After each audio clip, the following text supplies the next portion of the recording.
Hello there everyone, welcome back to our channel. In today's video, you are going to see how to hide Snapchat friends list on Android. So to do that, let's head over to a Snapchat application first. Once you are there, make sure that you have logged in into your desired account and then head over to your profile by tapping the profile icon.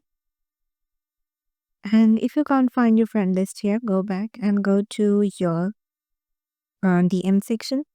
And in here, you have to just head over to any conversation or keep tapped on any conversation with your friends. And here, then go to manage friendship. And here you can remove this friend. And once you remove them, they will be removed from your chat.